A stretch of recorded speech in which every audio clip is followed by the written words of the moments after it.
Salut tout le monde, j'espère que vous allez bien. Si on se retrouve ensemble aujourd'hui, c'est pour parler d'un sujet qui est assez sensible, qui est le burn-out, qui est un sujet qui n'est pas forcément très étudié, où il n'y a pas beaucoup d'études, et d'ailleurs dont les contours sont un petit peu flous, et c'est pour ça qu'il est très difficile à définir. Mais avant qu'on parle de ça, ce que je vous conseille pour les nouveaux, c'est très simple. En fait, vous allez cliquer sur le bouton en bas à droite de votre écran pour vous abonner, et grâce à ça, vous pourrez être au courant des nouvelles vidéos qui sortent sur le sujet et sur bien d'autres. N'hésitez pas non plus à liker la vidéo, à la partager si vous pensez qu'elle peut être utile à des personnes de votre entourage, amis ou collègues. Et n'hésitez pas non plus à commenter cette vidéo si vous-même avez été victime de burn-out et savoir comment vous avez fait pour vous en sortir, les astuces que vous avez mis en place. Pour ceux qui ne me connaissent pas, je m'appelle Cédric, je dirige Corporels et nous sommes spécialistes dans la gestion des douleurs en entreprise, que ce soit en télétravail ou au bureau. Et c'est par ce biais-là en fait que régulièrement je donne des exercices, des conseils, des astuces pour limiter vraiment en fait toutes ces douleurs et ce stress qui peuvent vraiment vous pourrir la vie au bureau ou même à la maison. Et d'ailleurs, par rapport à ça, j'ai mis en place une solution qui est hyper intéressante pour vous aider à faire disparaître ces douleurs et ce stress durablement, que vous pouvez consulter en commentaire juste en bas de cette vidéo. Donc comme je vous le disais, en fait, c'est un sujet qui est très sensible et un petit peu mal vu en France dans les entreprises, mais malheureusement de plus en plus fréquent. On n'aime pas en parler dans les entreprises en général, pourtant c'est un problème réel. Et si on prend des chiffres, la France est un pays où on travaille plus que la moyenne européenne. Pour vous situer un petit peu, en fait, on est à peu près à 37,3 heures de travail par semaine, contre en moyenne 37,1 heures de travail dans l'Union européenne. Par exemple, en Grande-Bretagne, ils sont à 36,5 heures de travail par semaine en moyenne, et en Allemagne, ils sont à 34,9 heures par semaine. Et c'est pas fini parce qu'en plus de ça, on est vraiment très productif. En fait, par rapport à l'UE, si vous voulez, la référence de l'Union européenne, c'est 100 points. Et nous sommes environ à 115 points, c'est-à-dire qu'on a 15 points au-dessus de la moyenne. Alors que par exemple, pour la Grande-Bretagne, ils sont à 100,2 points, et en Allemagne, ils sont à 106,3 points. Donc en fait, nous sommes un pays qui travaille beaucoup et intensément, ce qui favorise donc en fait l'apparition de ce fameux burn-out. Maintenant que le contexte est défini, je vais essayer de vous expliquer le plus simplement possible ce qu'est un burn-out. C'est pas forcément évident parce qu'en fait le burn-out est une pathologie qui est complètement, entre guillemets, pas forcément abstraite, mais pas très bien définie. Donc c'est pas toujours facile de savoir si on est atteint de burn-out ou pas. En fait, il faut savoir que son équivalent français, c'est le syndrome d'épuisement professionnel et mental. C'est moins réducteur que le terme anglais, mais c'est un peu plus long aussi. Il est décrit en fait comme un trouble psychique qui résulte en fait d'un stress chronique dans le cadre de votre travail. Je vous rappelle, j'en profite pour vous rappeler en fait que le stress est un déséquilibre entre la perception que vous avez des contraintes de votre environnement de travail et la perception que vous avez de vos propres moyens pour y faire face. Et ce n'est absolument pas à prendre à la légère. Parce que c'est vrai qu'en France, on a vraiment tendance à esquiver le sujet pour ne pas passer pour le boulet de service, mais c'est complètement faux, puisqu'en fait, il faut savoir qu'en 2017, 300 à 500 000 personnes étaient atteintes de burn-out. À peu près 3,5 millions de personnes sont des personnes à risque. Ça représente 12,5% de la population active. Je ne sais pas si vous vous rendez compte, mais c'est énorme. De nombreuses professions demandent un investissement personnel et affectif important. Et je sais que vous êtes les premiers à vous donner corps et âme à votre métier. Et vous pouvez donc être concerné par le risque de burn-out, notamment, écoutez bien, lorsque vous en arrivez à ressentir un écart trop important entre vos attentes, la représentation que vous avez de votre métier et sa réalité. Cette situation qui vous épuise et vous vide émotionnellement vous conduit à remettre en cause votre investissement initial. Le burn-out se développe progressivement face à la fatigue, au sentiment d'échec et au manque de reconnaissance. Du coup, ce que vous faites, c'est que vous essayez de travailler encore plus pour inverser le process dont on vient de parler.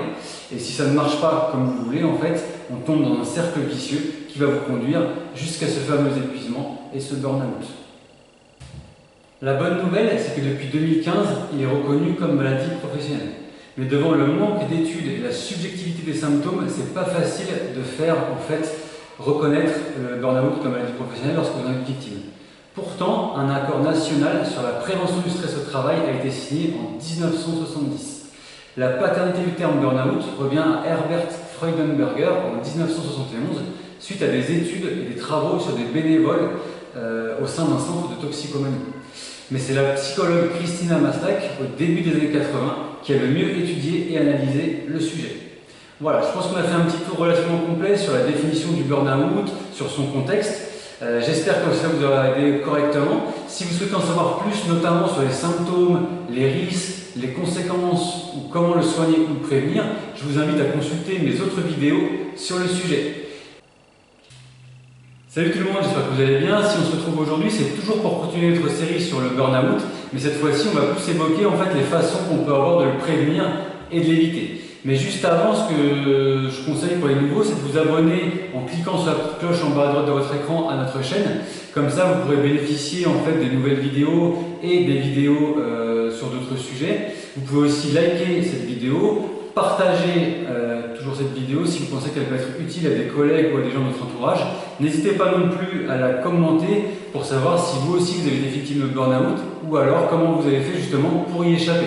Ça peut être vraiment hyper intéressant. Pour ceux qui ne me connaissent pas, je m'appelle donc Cédric, je dirige Corporels et nous sommes spécialistes dans la gestion des douleurs en entreprise, notamment pour les grands groupes.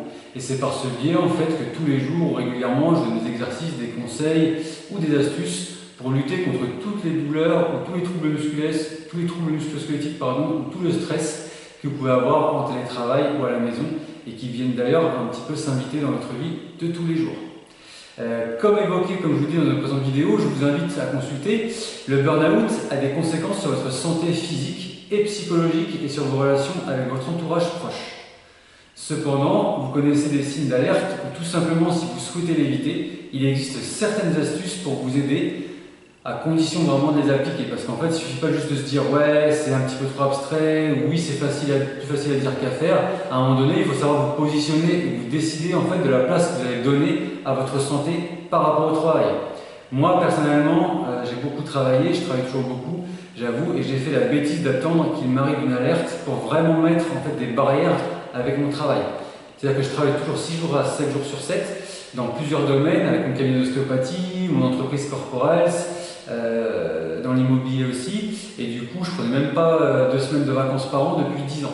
Donc à un moment donné, forcément ça pète. Donc en fait ce que j'essaie de vous expliquer, c'est pas que vous me plaignez ou que je m'apitoie sur mon sort, c'est que je vous dis pas non plus en fait d'être moins pro, de remettre un petit peu en cause votre engagement, mais en fait de prendre un petit peu de recul, parfois de surtout savoir vous écouter un petit peu plus. Notamment quand il s'agit de prendre des vacances, quand il s'agit de ne pas trop déborder en fait sur les horaires de travail. Moi ce que je fais tout simplement, c'est que comme je vous dis, je m'écoute un petit peu plus. Donc quand je suis fatigué ou que je suis un petit peu saoulé, je m'arrête, je prends 2-3 heures de pause. Si ça ne suffit pas, je prends un week-end, et si ça ne suffit pas, je pars un petit peu en vacances. Ça c'est vraiment hyper important parce qu'encore une fois, une santé on n'en a qu'une et il faut la chérir le plus possible. Voilà, maintenant que je vous ai un petit peu raconté ma vie, je vous ai mis un petit peu en garde, je vais enfin vous donner en fait ces fameuses mesures et astuces que vous pouvez mettre en place. Donc déjà, si vous vous sentez débordé, faites une liste des tâches à accomplir par ordre de priorité. En fait, on va passer d'une montagne insurmontable à plusieurs petites collines et déjà, vous allez vous sentir déjà tout de suite beaucoup moins débordé. Si ça ne suffit pas, apprenez à déléguer. Ça, c'est hyper important parce que le fait de déléguer, ça peut vous soulager et ça peut maintenir la confiance entre les équipes. Pour éviter la frustration et le sentiment d'échec, fixez-vous des objectifs précis et surtout réalisables. C'est super important de se fixer des limites à votre engagement et à votre perfectionnisme. D'ailleurs, j'en profite aussi pour parler du rôle très important des managers sur le sujet, parce que plusieurs rapports soulignent que les managers sont insuffisamment formés à la santé au travail. Dans un rapport sur le bien-être et l'efficacité du travail remis au Premier ministre en 2010, donc ça date déjà un petit peu, il est clairement indiqué que le rôle des managers est prépondérant dans ce domaine. La santé des salariés ne s'externalise pas, c'est d'abord l'affaire des managers. Les conclusions de plusieurs études vont dans ce sens. À chaque instant, par ses comportements et ses décisions et ses pratiques, le manager peut être un facteur de risque ou de protection pour la santé de ses équipes. Donc ça, c'est à méditer et à vraiment mettre en place. Voilà, maintenant que j'ai terminé la petite parenthèse sur la bienveillance du management, les choses que vous pouvez ensuite mettre en place, c'est d'apprendre à reconnaître une situation ou un événement tout simplement qui vous stresse pour les éviter. Efforcez-vous aussi d'apprendre à dire non, notamment si cela va vous surcharger de travail. Évitez de comparer vos performances à celles de vos collègues et de créer une espèce de compétition un petit peu malsaine. En cas de stress, ne le gardez pas pour vous, parlez-en à vos proches à des gens en qui vous avez confiance, un docteur, des collègues, des amis ou des personnes qui sont dans la même situation que vous, car l'isolement contribue au développement du burn-out tout simplement. Écoutez les signes que votre corps vous envoie, votre corps parle. Faites du sport, détendez-vous. Si vous avez une grosse fatigue, évitez la surconsommation en fait, de café, de thé, de boissons sucrées, de guarana, d'alcool ou de tabac. Ralentissez aussi votre rythme de travail tout simplement. Ne devenez pas esclave de la technologie et évitez de consulter en fait, vos mails, vos groupes WhatsApp pro en dehors du travail, des heures de travail, et séparez bien surtout votre vie personnelle de votre vie professionnelle. Si malgré tout ce que vous avez mis en place, le travail pèse toujours trop et commence à interférer dans votre vie quotidienne, pensez à vous poser certaines questions. Déjà, demandez-vous quelle est la place du travail dans ma vie? Est-elle en accord avec la place que je dois lui accorder? La deuxième question que vous pouvez vous poser, c'est quelles sont les raisons de mon mal-être au travail? Pourquoi suis-je si sensible aux événements? Quels effets ont-ils sur moi? Comment puis-je modifier mes conditions de travail pour que ces situations ne se reproduisent pas? Ou encore, pourquoi n'ai-je pas réussi à les modifier? Qu'est-ce qui m'empêche de le faire? Puis, raisonnablement, vous demandez à votre supérieur de modifier certaines de vos conditions de travail. Ou encore, les choses ne seraient-elles pas plus faciles si je changeais d'employeur? Quelle est ma part de responsabilité? Voilà tous les petits conseils et astuces que je peux vous donner pour que vous puissiez vraiment en fait, prévenir ce burn-out. Dans une prochaine vidéo, je vous ferai aussi un sujet sur les compléments alimentaires et les plantes, donc tout ce qui est naturel pour pouvoir lutter contre le burn-out. Maintenant que vous avez un petit peu tous ces éléments-là, encore une fois, n'hésitez pas à commenter la vidéo si elle vous a plu, à la partager. N'hésitez pas non plus à vous procurer notre solution vraiment pour diminuer les douleurs et le stress en télétravail, qui est vraiment hyper efficace et hyper simple d'accès, notamment en cliquant sur la description en bas de votre écran. Hello tout le monde, j'espère que vous allez bien. Si on se retrouve aujourd'hui, c'est pour parler des moyens de prévenir le burn-out. Pas par des petits conseils, des petites astuces comme je vous l'ai déjà expliqué sur la vidéo juste d'avant, mais en fait en utilisant des moyens naturels comme des compléments alimentaires ou les plantes, c'est-à-dire la phytothérapie, pour lutter justement contre le stress et l'apparition du burn-out. Mais avant ça, pour les nouveaux, ce que je vous conseille, c'est de vous abonner à notre chaîne en cliquant sur le bouton en bas à droite de votre écran. Vous pouvez aussi liker, vous pouvez notamment partager aussi cette chaîne et cette vidéo si vous pensez qu'elles peuvent être utiles à des gens de votre entourage, à des collègues ou à des amis. N'hésitez pas non plus à commenter la vidéo si vous avez été victime de burn-out, si vous avez mis des choses en place pour l'éviter et la prévenir, comment ça s'est passé, etc. Ça peut être hyper intéressant. Pour ceux qui ne me connaissent pas, je m'appelle Cédric, je dirige Corporels, nous sommes spécialistes en fait dans la gestion des douleurs en entreprise et du stress, notamment pour les grands groupes, et en fait c'est par ce vecteur-là que régulièrement je donne des exercices, des vidéos, des astuces pour lutter un petit peu contre ces fameuses douleurs, ces troubles musculo-squelettiques et ce stress que vous pouvez avoir, que ce soit au bureau ou en télétravail. Et c'est quand même hyper important d'agir sur le sujet parce qu'en fait ces douleurs ou ce stress s'invitent dans votre vie de tous les jours et peuvent avoir encore une fois des conséquences un petit peu sur les rapports que vous avez avec vos proches. Donc pour en revenir à ces compléments alimentaires et les plantes que vous pouvez utiliser, vous pouvez déjà essayer en fait en complément alimentaire le magnésium. C'est un sel minéral qui est indispensable à la transmission de l'influx nerveux et à la relaxation musculaire. Il pourrait aussi avoir un effet relaxant général. Par contre, malheureusement, les études manquent pour confirmer en fait cette propriété. Et au sein des compléments alimentaires, le magnésium est souvent assimilé aux vitamines du groupe B, qui sont en fait indispensables au bon fonctionnement de votre système nerveux. En 2012, les autorités sanitaires européennes ont reconnu l'intérêt du magnésium pour un fonctionnement psychologique normal et qui diminue la fatigue. Mais elles ont interdit en fait aux compléments alimentaires contenant du magnésium de prétendre améliorer la résistance au stress psychologique ou de réduire l'anxiété. Vous voyez, c'est un petit peu contradictoire, mais c'est comme ça. Alors, vous avez aussi, et là, préparez vos oreilles, le décapeptide de caséine alpha 1. Le nom fait un petit peu peur, mais ce sont juste en fait des acides aminés extraits de la principale protéine du lait de vache. En fait, ces études montrent qu'elle possède des effets anxiolytiques de courte durée, on veut dire de 24 à 48 heures. Maintenant, il peut exister des risques avec des complications alimentaires, par exemple. Les personnes qui souffrent d'insuffisance rénale doivent éviter les compléments alimentaires de magnésium et en plus ne doivent pas être pris en même temps que certains antibiotiques, notamment ceux de la famille des cyclines ou des quinolones. Les personnes souffrant de mycose ou de déséquilibre de la flore intestinale doivent s'abstenir en fait de prendre le décapeptide de caséine. Donc dans ces cas-là, en fait, ce qu'il faut toujours faire si vous voulez prendre un complément alimentaire, demandez toujours l'avis de votre médecin traitant, il saura vous orienter et vous conseiller.